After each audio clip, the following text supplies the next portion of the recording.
Hi, and thank you for that wonderful introduction, Albert, and for inviting me. It's good to be back here again in your university. And yes, today we're going to talk about cryptography. So let me just share my screen.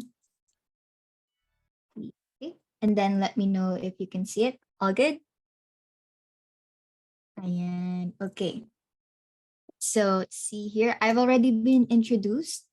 I just graduated college. So nung huli niyo ako nakita, I'm still a student noon. And then now I'm back here in US. I'm based in San Diego, California. So it's currently evening here. So ayan, I hope you already had your lunch and ready for our talk for today. All right. Okay.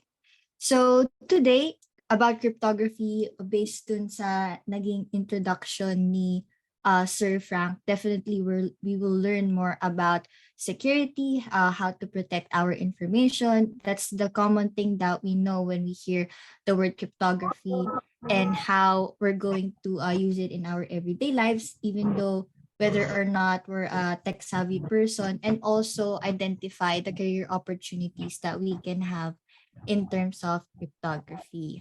And with our discussion, as much as possible, I want you to engage with me. Feel free to drop down your comments, and if there any or other questions while I'm doing the talk, feel free to do so. Ayan, okay. So we're going to first, of course, before identifying how we're going to decrypt our opportunities in cryptography, of course, we would be needing to know what is cryptography. And then once we're able to define what the meaning of cryptography, will be identifying the vocabulary that revolves around it, the fundamental terms that you'll be needing to know, what will be the skills, tools, or common practices that people use in cryptography, how it is applied, where we can use it. And of course, that's the time we're going to identify how we're going to create our own opportunities. I put here, how can I hack my career in cryptography? But the better term is, how can I decrypt my career in cryptography? Ayan. Okay. So next here, ayan, the first question here is, what is the first thing that comes to your mind when you hear cryptography? Now, a while ago in the opening remarks, you already had an idea what we're going to talk about for today's session. So we're almost 60 participants here. So I'm expecting at least 10, 11, 20 answers. So again, the question is, what is the first thing that comes to your mind when you hear the word cryptography? Yeah, and so si Atcha, I always like these talks to be engaging. So if other times, if people don't answer right away, nagtatawag ako. So medyo may recitation tayo on our talk today. Anyone? There are no wrong answers. What's the first thing that comes to your mind? Only one word when you hear the word cryptography. Ayan, while we're waiting for answers, I believe I can call people here in our Zoom. Ayan. Okay. We have here Carlo. He says encryption. Anybody else? How about Zenrik? Ayan. If you have anything that comes to your mind, kahit unang pumasok sa isip nyo when you hear the word cryptography. Ayan. Cryptic message. Very good. How about Aubrey? Okay, let's hear from them. Julaine? Ayan, nagtatawag na ako. Nakabahan sila, baka matawag sila. So if you don't want to be called, let me know what's the first thing that comes to your mind when you hear the word cryptography. Security, very good. Hidden message. Anybody else? Do you have any other answers? Who else? I think let's wait for, we're 62 here. So I'm expecting more than 5 answers. Ayan. Let's see if you will be active in today's session. Sino pa? How about Patricia? Encryption and decryption, very good. Ayan, who else?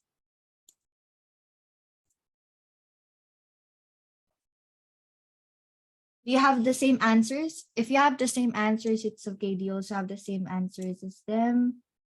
Ayan, let me know. You have the same thoughts? Put it in the chat. Safe and secure communication. Very good. Ayan, who else? Let's wait for other answers. Okay, nadadagdagan tayo dito sa Zoom. That's good. Protecting information. Very good. Who else? Ayan, solving codes. So very good sa mga nagchat-chat. Ibig sabihin, hindi ko na kayo tatawagan mamaya, kaya safe na kayo. So kung ayaw nyo matawag, ayan, nagchat siya, keeping information, data privacy. Ayan, very good. Let's wait for 3 more answers. Last 3 answers before we proceed. Converting readable information, pwede. Very good. 2 more. Authentication, pwede. And last one. Last answer before we proceed. Who wants to share? Cipher, very good. Ayan, thank you. I appreciate your active participation. And dito in this photo, are you seeing something different in this photo? So throughout our discussion today, I'm showing something that is hidden, pero not really. And at the end of my presentation, I'm going to ask you how many of it are that you're seeing. And then, kung sino makakuha ng correct number will receive a prize. So anyone who's seeing the presentation right now, can you see something different? May nakikita ba kayong picture or icon that's there?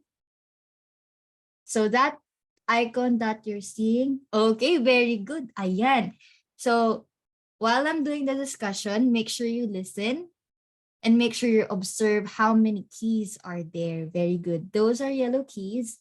And then at the end, you're going to count how many. And then at the end, you're going to receive a prize via GCash. Ayan, so stay tuned. Ayan, okay. Great, very good. Pag may prize, tsaka mga hugot, alam kong yan yung mga hinahanap sa mga toke. So don't worry. Today, even though our topic, if you, based on your answers, encryption, cipher, ayan, hidden message. Whenever you hear those terms, they sound intimidating and parang it sounds a very complicated topic to talk about. But when I was invited to do a talk about cryptography, usually kasi pag talk ako, I ask the organizers, ano ba yung gusto nyo matutunan? I don't just create a presentation just to share the knowledge and then that's it. I want to make sure that you want to learn I'm going to give a topic that you're interested to learn about. And with cryptography, we're not going too technical today.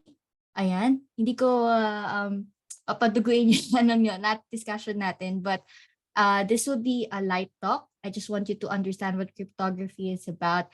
But at the same time, even though it's a topic that can be challenging to other people, I'm going to make sure na you're going to enjoy it and understand it. But it's possible if you will engage as well. So your answers a while ago, correct? Very good. It's up cryptography. Let me just scroll up here again. Cryptography definitely is about encryption, about a cryptic message. Again, it secures your information, especially information that you want to hide on other persons that are not involved. Okay, hidden message. And other people says with cryptography, this is a safe and secure way of communication. Very good. Protecting your information. Solving codes. Yes, this also challenges you. It's like a puzzle because you have to decrypt that information. Data privacy, definitely. Cryptography is involved with this. And it's also a process of converting readable information that also shows authentication to be able to identify whether the message that you are getting is safe, valid, and something that is expected that you'll be receiving. And crypto and graphy, if you're going to separate the words, it means secret writing.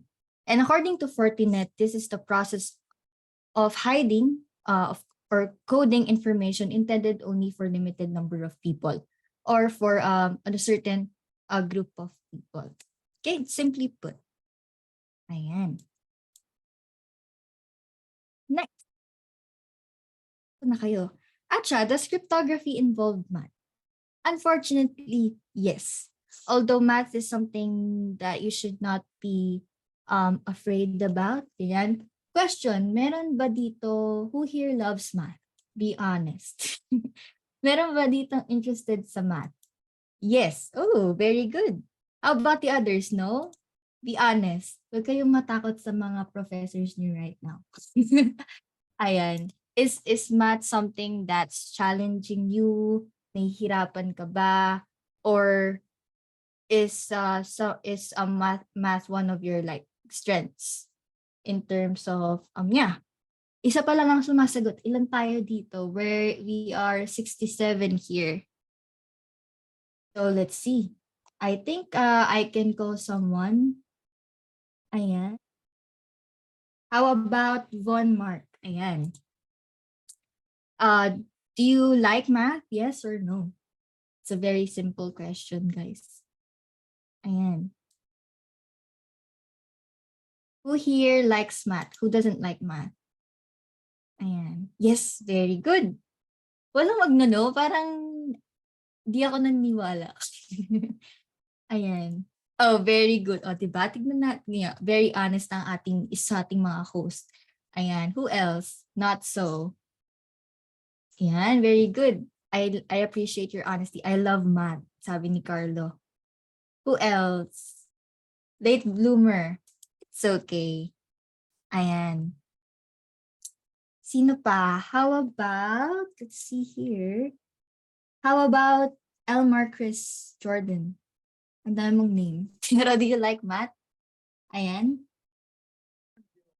Next person to answer is Rosemary. Ayan. Do you like math? Yes or no?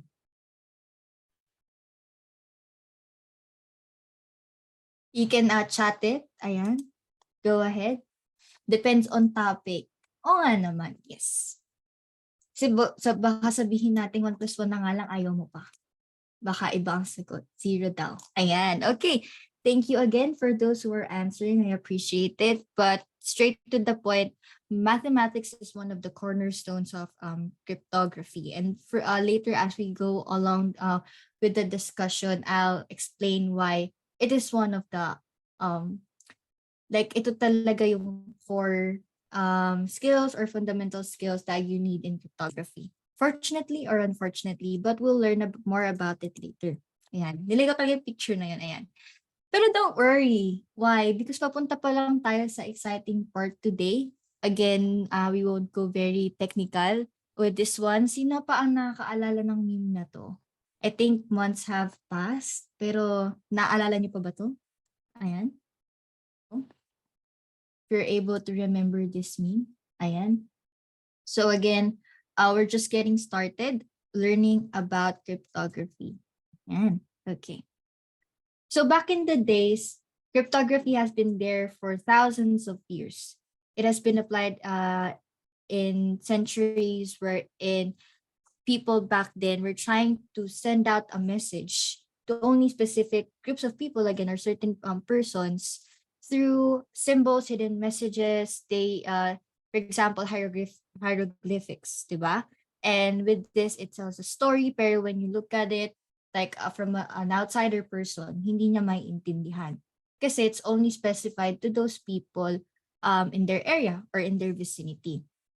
And again, as what was already shared with you, cryptography involves security. And this is a way to protect information from untrusted parties. Ayan. Next. And I have here a quote. So, sabi dito, according to Carlos Ruiz Safon, he says a secret's worth depends on the people from whom it must be kept. Question.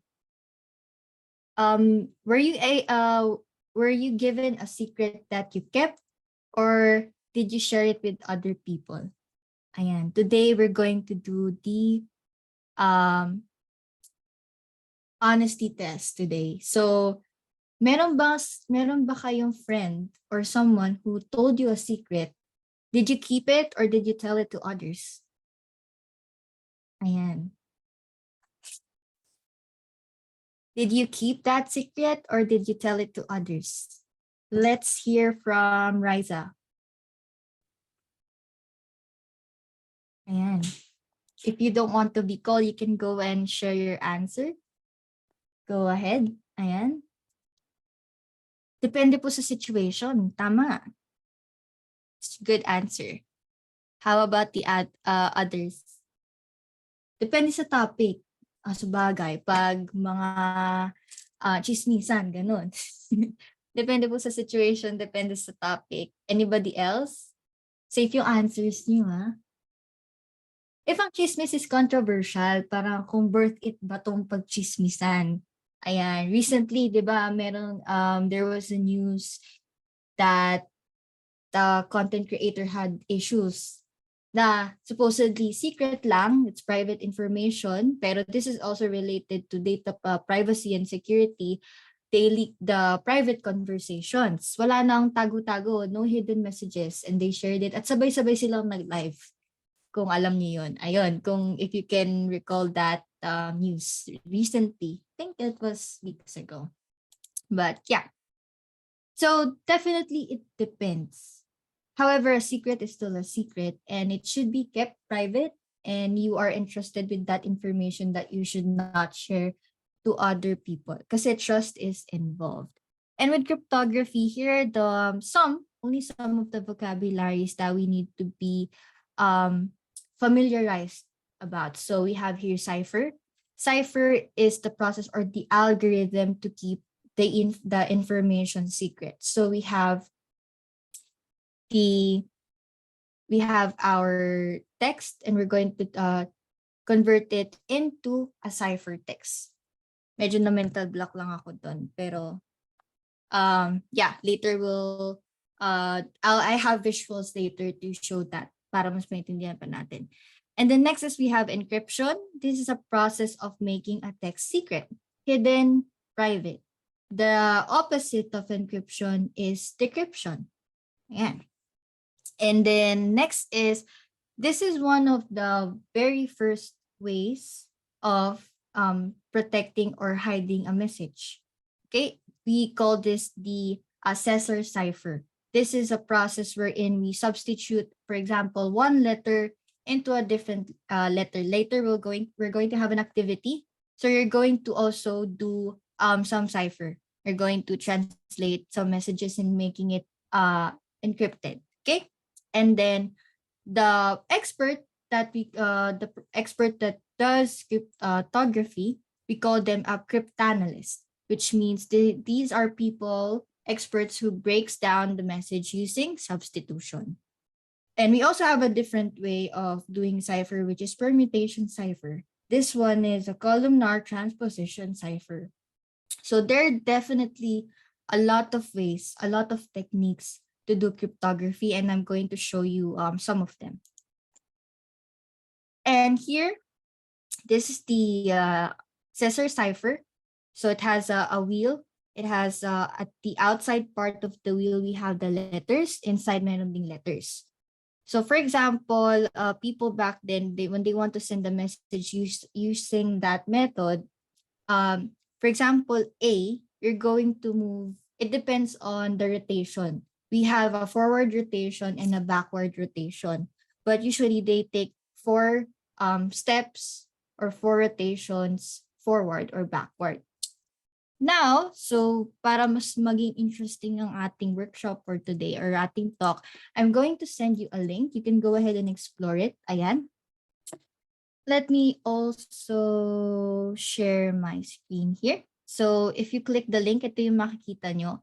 This is a tool. Ayan. So di ba we have cryptography. We're going to learn about substitution cipher, and one of them is the Caesar cipher. So later then, if you want to explore, all of the definitions and explanations are already here, so you can have more information. So for example, if I go here on the Caesar encoder below, and if I want to say hi, ayan, and if I So we're just gonna use the first option, which is to use the English alphabet, 26 letters from A to Z. And then when I click encrypt, what will happen? See, encrypt ko ba? I'm not a robot. Ayan, okay. So in the Caesar cipher before back then, it rotates 4 times forward. So they also have a backward method. So if I'm going to put hi, the message hi, and it has the letter H and the letter I, it's going to encrypt the letter. So 4 steps rotation. So I H I J K. So that is for HIJK. Kaya dito, going to zoom it, makita nyo dito, ang in-encrypt niya message is K. And if I'm going to put I, ayan, to make the word hi, 4 steps forward rotation, IJKL. Ayan. Type C if clear.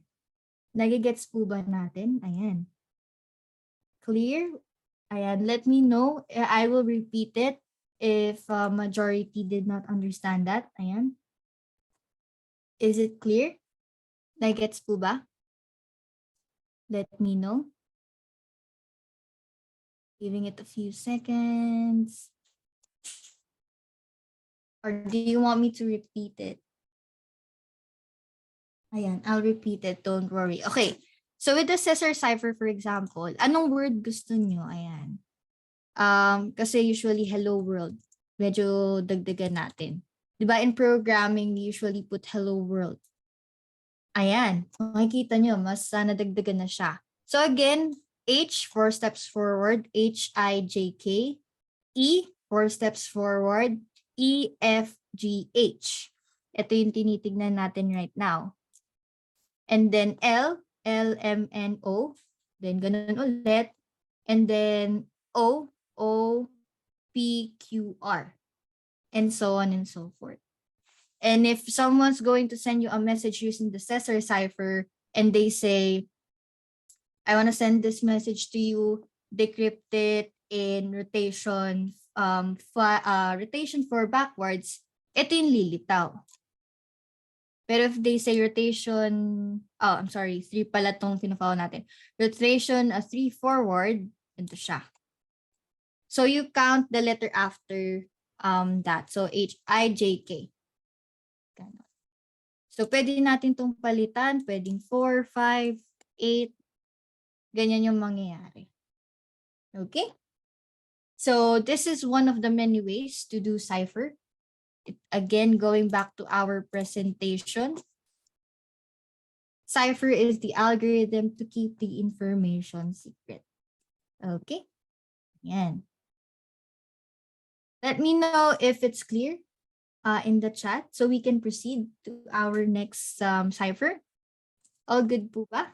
Ayan. Let me know. Kasi sometimes I don't know if my internet is good. Kaya chat, ayan, very good. Thank you. I appreciate that. Okay. Feeling ko medyo na ano kayo. Wala, ano yan? Ang daming letters. Kaya it's okay. Clear? Okay, very good. Thank you. Next. Okay, I want you to try it yourself. Paunahan. Ang unang makakuha nito, of course may prize galing kay Atcha kasi gusto kong naiintindihan yung inaaral natin today. Ayan, okay. So you already have your link. I'm going to give one word and then kung sino unang makakuha ng tamang sagot ay may prize. Let's see here. Type R kung ready na. Ayan. Kinukuha ko lang yung word. Ready na po ba? Ayan. Oh, ready na si Julie. Very good. Basta tignan niyo pa. Basta may prize active. Oh, sino pa? Sino pang sasali? May prize. Okay? Ready na? Okay. All right. So the word is... Ayan. Okay. The word is Metaverse. And then you will do rotation 11. Okay? Again, the word is Metaverse. Oh, di pa ako tapos. Metaverse, rotation 11. Ayan, go. Okay, let's see. Backward, tignan natin na. Wala nang habol? Tatlo lang ang nag-try? Or dahil may nakakuha na? Let's see, okay. Tignan natin. Ito tayo sa ating tool. Okay, see. Rotation 11. At ang word ay Metaverse. See natin, backward. Okay. At ang nakakuha ng tamang sagot ay si Julie. Ayan. Congratulations, Julie. Ayan. Chat mo ko later or help na lang siguro ko ng organizers for the prize. Yay. Ayan, di ba? Okay. You're welcome. Okay. Isa pa ba? Gusto niyo pa one more before we proceed? May gustong bumawi? Isa pa ba? Yes, ma'am. Kakapit-paste nyo lang yan. Ah, yes. O sige. Sabi daw ni Bon. Okay, sige. Next. Parang dali lang sa inyo eh. Paano ba natin to hihirapan? Okay. Paano kaya? Mas may challenge kasi kung hindi kayo gagamit ng website. Pero later, gagawin natin yan. Meron akong cipher later na I don't know kung may tool. Pero sige, later na lang yung medyo challenging. Next word. Next word is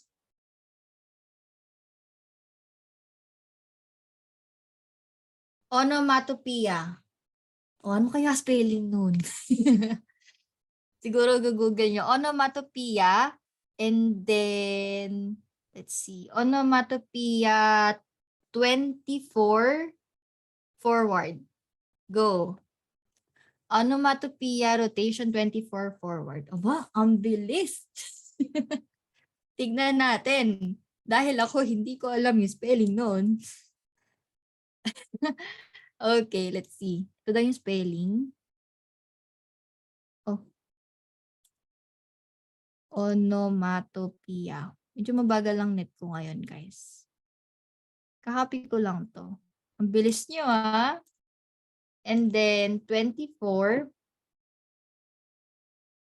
forward. Tama ba?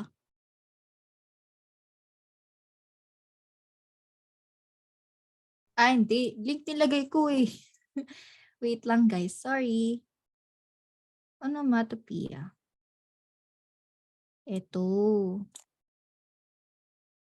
Okay. Forward.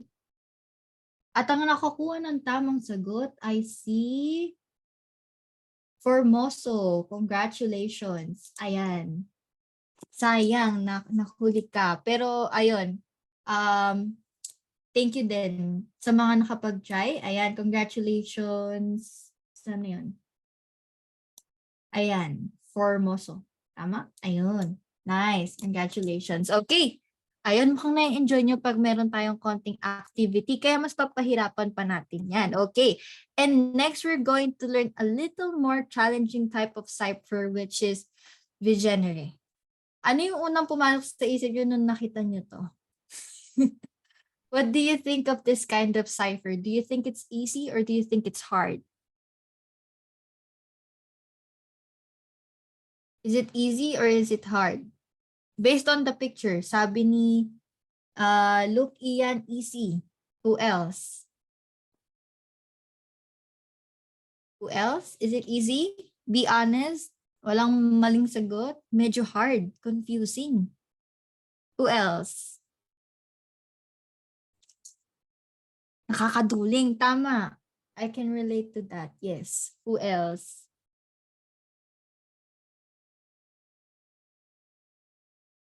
Sakit sa eyes. Tama. Totoo. Parang yung mga parang nakaka-hypnotize siya pag tinitigan mo na matagal. Okay. So, on this type of activity, we're going to do it together. So don't worry, I'm going to also try this with you guys. So with the Vigenere, minsan nababutcher ko tong word na to. With the Vigenere cipher, the way it goes is that there is a plain text, there is a key, and then there is the ciphertext. So we're going to make this interactive wherein you're going to provide the plain text, the key, and then we're going to do the cipher. So for example, I want to say hi. And then the key is LO, low. So kung paano yan, wait lang. How do I do pointer here? Annotate na lang. Yeah, okay, I'll do annotate. Okay, red. Okay. So for example, dito sinabi kong hi. Ganda ng sulat ko, diba? Ito yung plain text natin. And then we have here the key. I say low.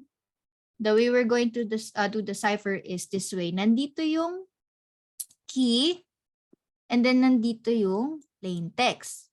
So you're going to look at it first on the plain text, which is hi, H, and then itatapat mo siya sa key, which is L. Ito. S. So ang cipher natin is S, and then the next letter is I, this one, and then you're going, tatapat mo siya sa O, which is W. So the cipher is SW. Okay? Type for C for clear. Nagigets po ba? Good?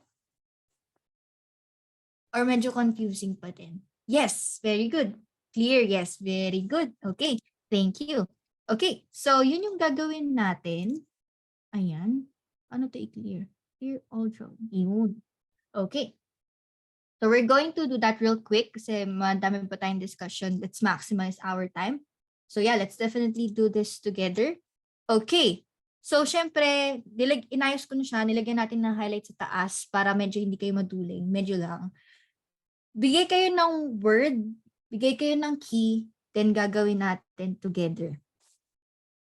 Anyone, kung sino unang mag-chat ng plain text, yun yung pipiliin natin. Plain text muna. 1, 2, 3, go. Albert. Okay. Albert ang ating plain text. Ano naman ang key? What is the key? Unahan. Ano yung key? So, lalagay ko na dito. Albert. Ayan. And then the key. Ano yung key? Any word.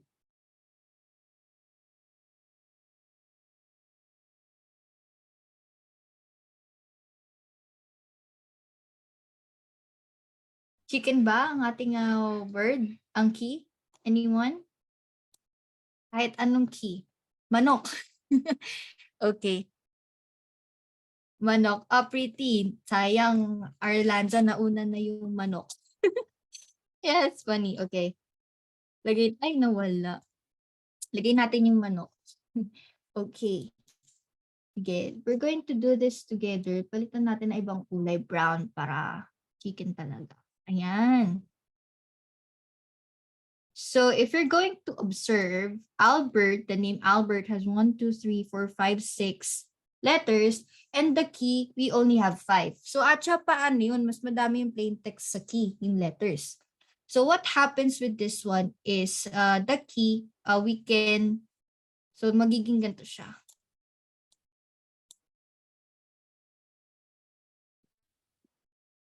Ganyan. Okay? Ready? Okay. So paunahan ulit tayo. Go ahead and do the cipher of the first letter. What is the correct answer? What is the first cipher letter?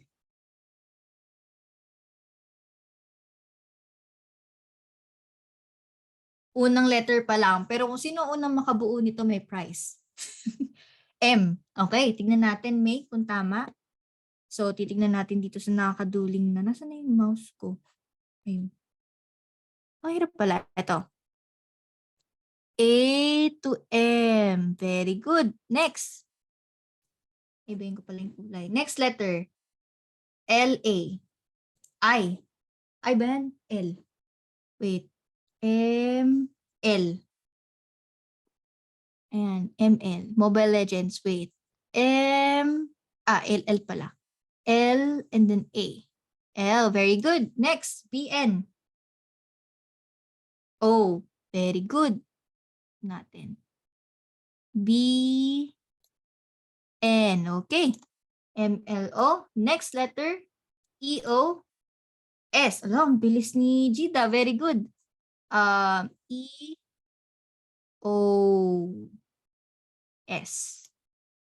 Oh, wait. Sorry. Okay, R-K. R-K.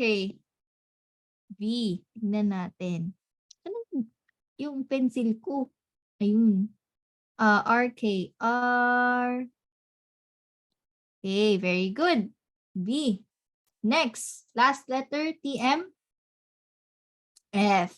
Very good. T.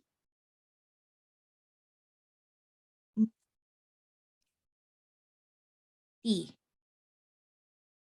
I-T-M pala. Sorry. My bad. T-M. F. Okay. Very good. All right. Okay, ngayon pa lang, paunahan ng buong answer. 1, 2, 3, go. Ayun, nauna si Carlo. Ayan, congratulations, Carlo. Ikaw ang nanalo ng third prize. Ayan, thank you. Very good. Okay. So, yan. Good job, guys. Thank you. Napaka-active pag may prize. Okay, next. So, isa pa lang yun. Those are just one of the many ways to do ciphers. And we also have permutation cipher. Okay, so that's what we did a while ago. This is just a visual representation sa mga shinare ko kanina, which is starts from the plain text. Ayan. And then we used a key a while ago to do the cipher text. And if you want to put it in reverse or decrypt it, you'll be needing to know what the key is. Okay, very good. Next. Yeah, permutation cipher. So there's also another ways. We have two classifications of cryptology. We have symmetrical and asymmetrical. Later, I'll share that with you. But it's also possible to send a message without having a key. Or like, for example, si Alice, gusto niya makipag-communicate kay Bob. Pero, hindi niya sasabihin kay Bob kung ano yung parang key. For example, meron tayong mga public na tinatawag wherein meron silang ginagamit na way to be able to have that common message even though without explicitly sharing that piece of information with the other person. Kasi there are instances wherein, for example, you want to send a message via internet and then merong nakaabang na hacker, something na kayang kunin yung personal information mo at pwede niyang palitan yung message na gusto mong isend sa receiver. So in this way, this is a more safer way to send your message without really sharing yung other piece of information that can disrupt yung communication process. So yeah. Mostly kasi if you're going to search analogies or example, they usually share it with paint. Diba? We have the primary colors and then tinatapalan nila na secret colors na tinatawag. Diba? Kung wari, when you mix red and blue, you create green, etc. Ganun. And here we have the permutation cipher. For example, I want to send a message to you guys that's saying, I keep this a secret. The way the permutation cipher goes is you're going to have here columns, a number of columns, and then you're going to lay it out per row. So I'm going to do the annotation again. I have here keep, may space in between, this a secret. And how the cipher, permutation cipher does that is, yung pointer ko, nagiging ganito siya. Okay? So again, that's another way of doing a cipher, which is permutation cipher. And if you want to learn how permutation works math version, I have a tutorial on my YouTube channel. Again, at the end of this presentation, we're going to count how many gold or yellow keys that you can see. So keep that in mind. May trick question dyan. I'm not saying keys lang yung titignan nyo. How many keys can you see in this presentation? Okay. So over the years, before, diba, if you're looking back thousands of years ago, they've done hieroglyphics, they've done Caesar cipher using that wheel, and everything transitioned with the evolution of technology and also information security. They transitioned from hardware, and now up to date, we have a lot of software programs that also help with cryptography. And of course, one of the before you go deeper into learning your way in cryptography, you also need a solid and strong foundational knowledge of the skills that you need to be able to understand what cryptography really is. So you really need to have that strong foundational technical background. Hindi naman sobrang solid, sobrang hardcore na, but the way our curriculum works here there in the Philippines is you at least need to know basic programming language. You also need to learn about web development, database systems, especially database systems, networking. You should also know how the internet works, and cybersecurity as well. And with that, I have tutorial videos on my YouTube channel. Nag-plug na din ako, di ba? Ayan, dito I had talks about all of the fundamental skills that you need in IT. So I'm gonna share the link here. Medyo na-promote ako ng saglit. Pero ayan, if you need more information, kahit ito lang, you'll definitely, it will be more easier for you to learn about cryptography. Ayan. And next, techniques. So again, now you have information of how cryptography is and what are the fundamental skills that you need. Now we're going to learn more about a little deeper about the techniques and practices about cryptography. And in here, ayan, it's not a secret. So we've been here, you already know what encryption is. Other techniques is also through signatures, key derivation, ito yung mga password hashing na tinatawag nila, and of course, hashing. So this is another visual example or representation of what encryption is. We have here two types, and again, we have two classifications of cryptography. We have asymmetric and symmetric. Ayan. And in asymmetric encryption, we both have a public and private key. It's separate. Unlike symmetric, you have a shared key that you use to encrypt and decrypt the message. Ganun lang din siya ka-straightforward and for you to easily understand what it's about.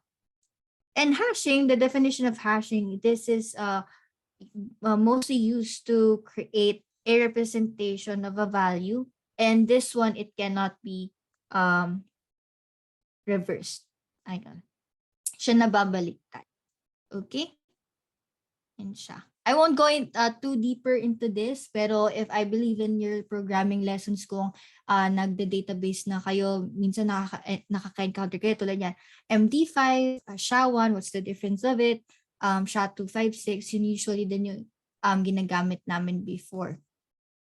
Para hindi na de-decrypt agad ang information, especially passwords, ganyan, if you also want to encrypt your usernames, etc. Ayan, so now we're at the last part of the presentation finally, which is the opportunity, or how can I decrypt my career, or how do I decrypt an opportunity in cryptography.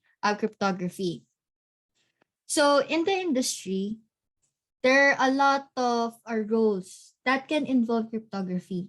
You can become a software engineer and apply cryptography. You can be a mathematician, scientist, of course, cryptologist, cybersecurity analyst, ethical hacker, and the list goes on and on. So there in the outside world there, in the tech industry, having a career that applies cryptography, it depends on the company, the industry, and what is expected from you. So that's why I've put here software engineer, because sometimes they use different tools, methodologies that involves and uses cryptography. And also a while ago, it was mentioned we have now more other roles. We have solution architects, ayan, security analysts, ayan, database administrators, managers, etc. So, with the opportunity, kitang-kita nyo na agad na as long as you're equipped with the fundamental knowledge in programming, networking, database, information security, and also you also have an idea about cryptography and what it's about, how it's used, you definitely have a lot of opportunities in landing a career anywhere in tech that can involve cryptography. So that's the answer to it. So yun, going back to the question, how can I, wrong spelling, how can I decrypt my career in cryptology? Ayan. In here, I'm going to end this presentation with a quote from Kevin Mitnick that says, a lot of companies are clueless because they spend most or all of their security budget on high-tech security like firewalls and biometric authentication, which are important and needed, but they don't train their people. That's the problem right now. And this is also the relevant problem that the industry leaders, the tech leaders, if you're kung active kayo sa mga tech communities na maraming professionals and the people you can also look up to, ito yung isa sa mga relevant issues right now. Anywhere, not only in the Philippines, but a lot of companies don't appreciate this. They don't appreciate investing in cybersecurity, investing in cryptology, protecting their data. They think na it's just a waste of money and a waste of time, but what they don't understand the value of it, the value of protecting your data, and also know that security is really important, especially online. So I think inisip lang nila pag may antivirus, okay na ako. Pero di nila alam na if you don't train people, kung di sila marunong ng how to protect their data and madali silang mabudol or something, they're still very vulnerable to security. And as what we know, we're not always 100% protected even with cryptography. So that's why mathematics is involved, is in order to create more complicated ways to protect our information.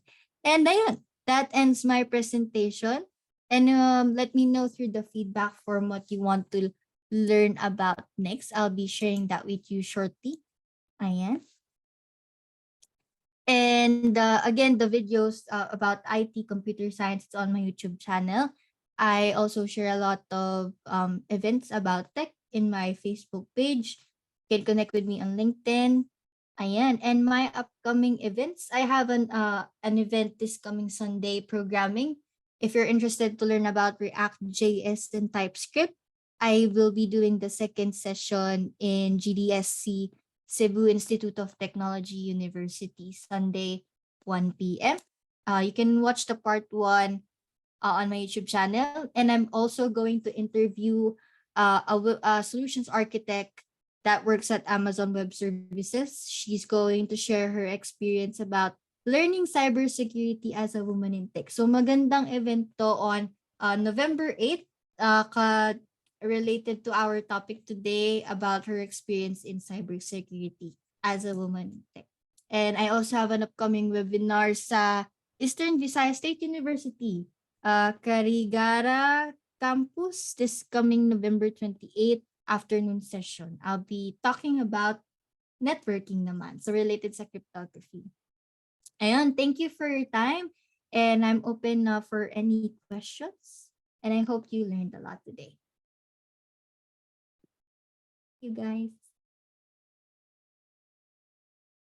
All right. Please check or visit Miss Athena's social media accounts to be updated with her upcoming events that you may be interested in. Indeed, cryptography offers a lot of opportunities that we must be able to decrypt. Thank you very much, Miss Athena, for elaborating to us the skills needed and the possibilities in the world of cryptography. At this juncture, let's proceed with the open forum. Everyone, feel free to ask using the chat box, or you can ask by raising your hand. So, any questions? Oh, sunod-sunod tayo ng question.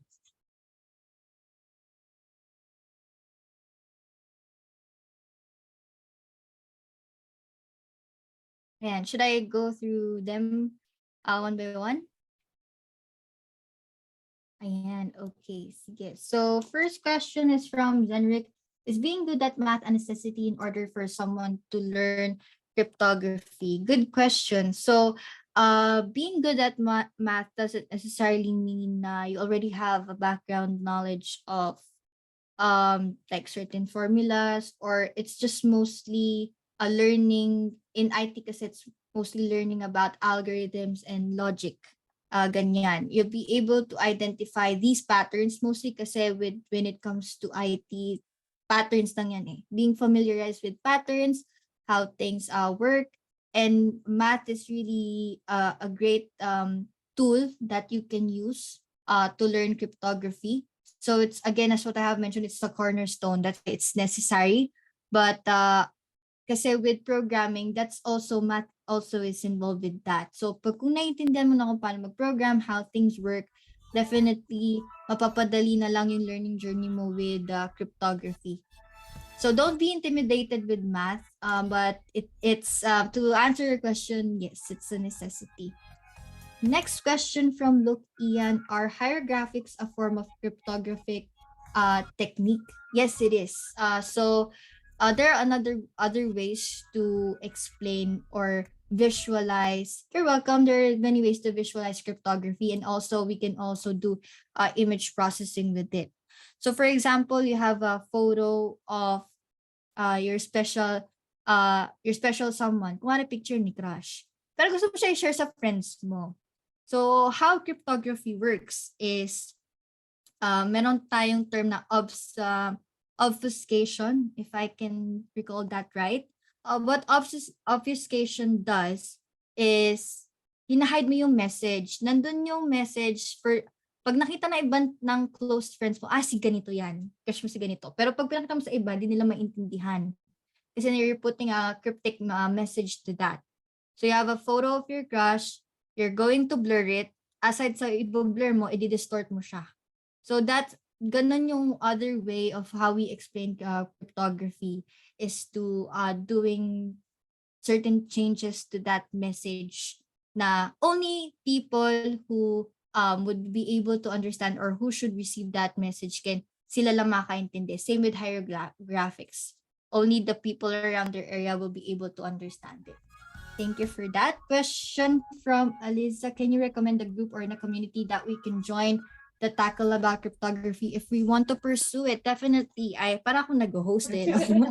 I here, I also shared this with one of the organizers when they asked kung sino. If you want to learn more about the industry experts about information security, you can definitely go to Phil IT Security Forums. Dito talaga they really talk about relevant situations in information security and a lot of relevant issues when it comes to information security in the Philippines. Ang dami kong natututunan dyan, and madami din talagang experts that I look up to that. Diyan sila nag-online rambulan or bardagulan, if that's how you call it. Pero madami naman mapupulot na lessons. They talk about cryptography. Mostly tiga mo dito right now. Let me just share my screen real quick. Let's see. Ito yung itsura niya if you're going to join. So, let's see. Ito yung forum. Let's see, there's a lot of people there sharing their concerns about information security. Kung nga ganito, for example, hindi ko pala nasi-share yung screen ko. Ayan. Ito yung example. So, kung meron kayong mga tanong, especially, di ba, mga OTP, mga scam, or madami diyang, there's a lot of people in the community that will help you and will share more knowledge. Tiga mo dito. Sabi niya dito, paano if kinuha ng mahal nyo, girlfriend, boyfriend, ng password ng account nyo? So, paano yan sa cryptography? Nako, bakit mo kasi binigay? Diba? So, marami ding nakakatawang dito, pero may mapupulot ka ng aral. Of course, wag mo ibibigay sa kanyang password mo. Ask ko lang po, paano po manghack ng website? Diba? Nakakatawa din. So, definitely join. Marami nakakatawa, marami ding ikaw mapupulot na aral dyan. You just choose what you read, okay? So, next question is, what kinds of threats exist in a cryptographic system? So there are a lot of different threats, pero ang pinakauna is with the user of that system. Kasi everyone, we're all vulnerable. And again, with that last code that I shared with you, if you're not trained well, or if you don't apply basic cybersecurity practices, kahit hindi ka very technical person, just unang-una, do not trust anyone. Pangalawa, do not share your private information, kahit birthday mo, height mo, kung ilang beses ka kumain sa isang araw, no? Kasi they're going to use it against you. And then from there, once they know more about you, that's the more reason for them to tawag dito, i-invade nila yung privacy mo and magiging threat yun. And they can definitely do something on the internet that can ruin your reputation. So with cryptography, they can send out a message na ipapamukha nilang ikaw kahit hindi naman. Everything is interrelated with that. Scams, ganyan, sasabihin nila, gagawan ka nila ng account na hindi mo naman talaga account. So, ayun. So, yun yung mga different threats that exists. Ayan. Sabi ni Jason, is cryptography enough as the base of data protection security? For me personally, no. Again, cryptography kasi there's a lot of interrelated knowledge that you need to learn about cybersecurity. Cryptography is just one of the tools that you can use to protect your data. Pero with the advancement of technology, meron kasi na tayong mga cloud security na tinatawag. Cryptography is just a tool. Di naman just, pero malaking bagay siya. Cryptography is one of the many processes that we can use to protect our information, but it also depends on where you use it. Ganun, that's how I put it. So, aside from the knowledge that you learned right now, iba pa rin pag ginagamit mo at iba pa rin kung saan mo siya gagamitin at para saan. So, I think that's my answer to your question. Ayun. Next, sabi ni Jane, what certification is needed to be a cryptographer? That's a good question.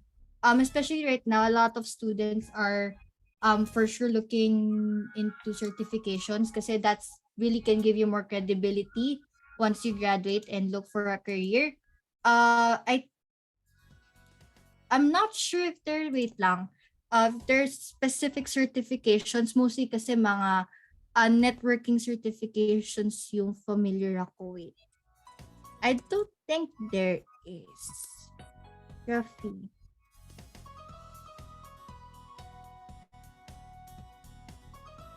There are courses pero there are like certifications na parang, for example, Cisco, mga ganyan, no. Walang mga accreditations na nagsacertify pero there are courses.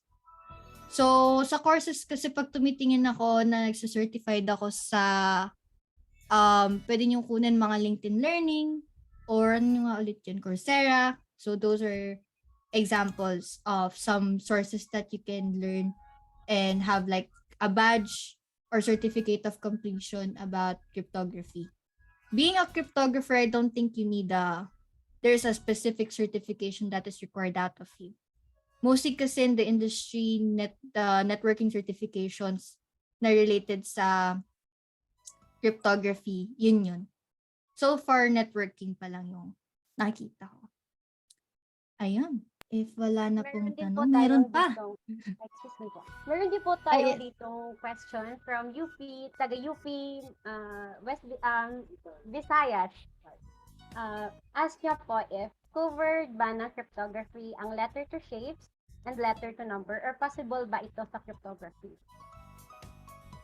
Yes, it's possible kasi there are, up until to dates, it's still considered algorithms, symbols, letters, images. It's still a part of cryptography, especially that patuloy pa rin kasing nag-evolve yung different cipher methods na pwede nating gamitin. So, Mostly kasi with math, it's also linked to symbols, shapes. Ayan. I think with those shapes, it's more on the analogy way of doing cipher. So yeah, I think you can also relate shapes into it. Pero mostly, if you're going to put it kunwari system, mostly algorithms that mostly involves numbers talaga and other functions. So, Another questions po dito. When encrypting, is it needed to constantly change the encryption from Clarence Cialon? sorry lang, hindi ko marinig yung question, medyo malakas yung music. So it asked po ni Clarence Cialon, when encrypting, is it needed to constantly change the encryption?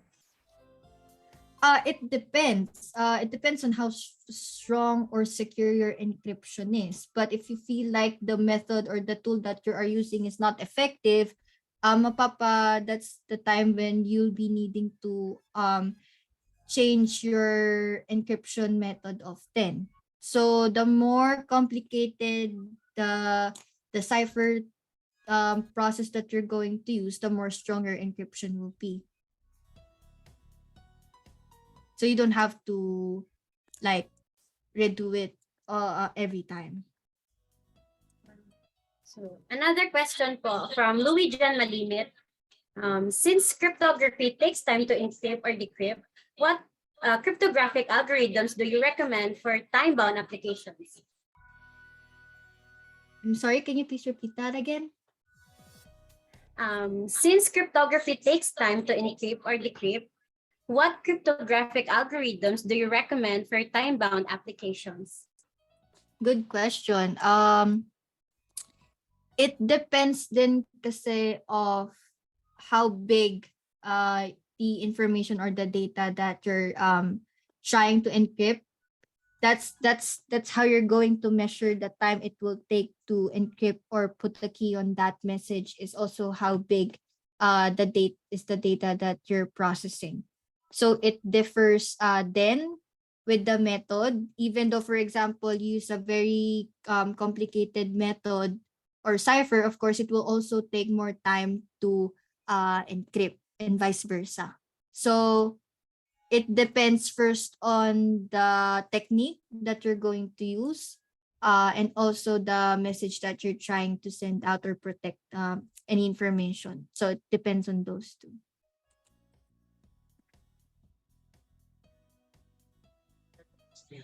If there are no more questions to our speaker, we will proceed to the giving of certificate of appreciation to our source speaker this afternoon, and the certificate reads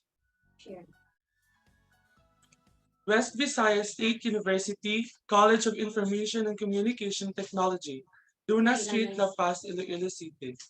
This certificate of appreciation is hereby given to Athena Abe for her valuable insights and knowledge rendered as the resource speaker during the seminar and the field study webinar series with the topic Cryptography, Encrypting Hidden Opportunities. Given this 11th day of November 2022 at West Visayas State University, College of ICT, La Paz, Iloilo City, Philippines. Signed by Dr. Cheryl Ann Filiprida, instructor, and Dr. Maria Beth S. Concepcion, Dean of College of ICT. And thank you for having me.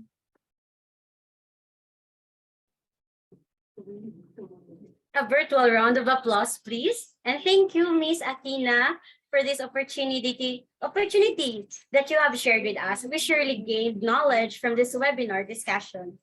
At this point, may we request everyone to open the cameras and show their smiles and their hashtag after webinar looks, as we are going to take our official group photo. Everyone, we are requesting you to please open your cameras. We were going to take our group photo.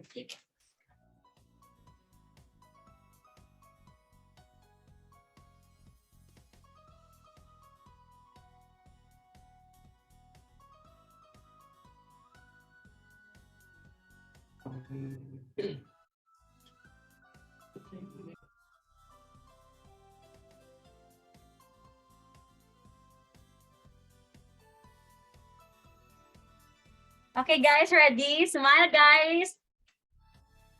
Huwag na mag-post, girl.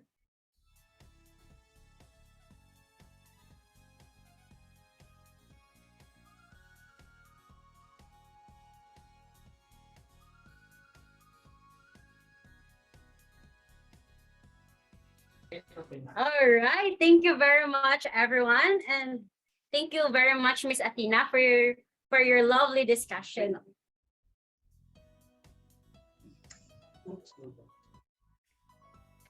I know everyone is may na-learn gid kita tanan, di ba, sa subong nga hapon, and we are so happy that you have joined us today sa aton nga discussion. If may ara pa kamo guys nga mga questions, we have still here Miss Athena. Partner, kamusta? May na-learn ka man sa subong nga hapon? May ara, gede. So ano ang na-learn ni partner sa subong nga hapon? Kaya nga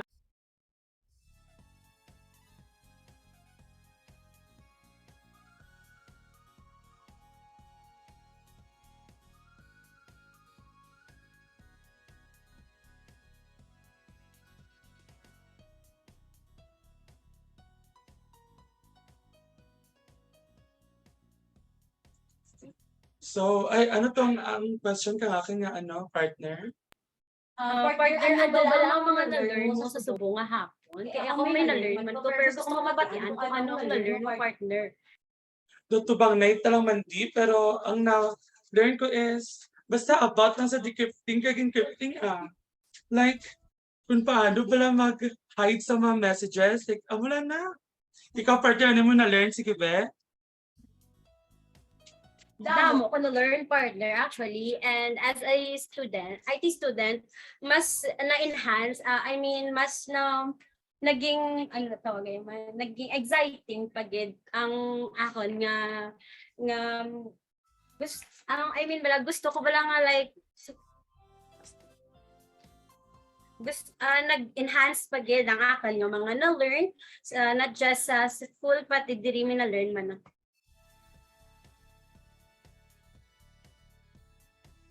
And everyone, to formally close us, let us welcome our ever-supported Dean of the College of ICT, Dr. Maria Beth Concepcion, for her closing remarks. A virtual round of applause, please. Good afternoon, everyone, to our resource person, Athena Abe, the technical support of Power Technologies and application analyst, to our very dynamic information technology students, and as well as their facilitators and advisors, a pleasant afternoon.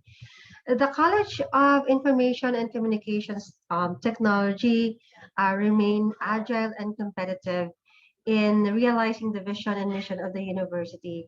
And one of the significant steps towards that is, of course, the conduct of webinar series.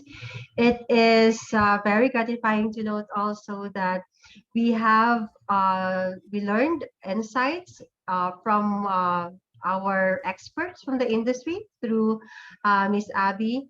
Thank you so much for imparting your valuable knowledge and experience to our students. It's been a very good activity for them to enrich their competencies and as well as knowledge in the field of ICT. In addition to that, I would like to acknowledge the effort and contribution of each of the committee members to run this program. And well done, everyone. And thank you so much for this significant session. Madamo, ganyan salamat, and welcome again. Thank you so much from the West Visayas State University College of Information and Communications Technology. Thank you, ma'am. And before we end, we would like to thank our participants, our research speaker, and our organizers for being with us this afternoon. We would also like to extend our gratitude to our dear instructor, Dr. Cheryl Ann Feliprada, for making this webinar possible and successful. We hope you've learned a lot in today's webinar. Thank you, everyone, and it's time to say, #ready to decrypt opportunities. Once again, I am Milan Grace Taves. I am Albert Anthony Polong. Signing off. Thank you and have a great day.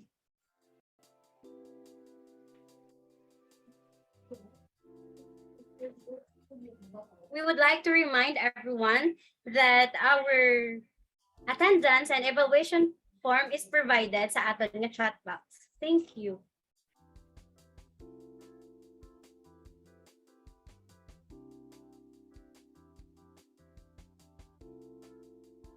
Also, you can scan the QR code for the attendance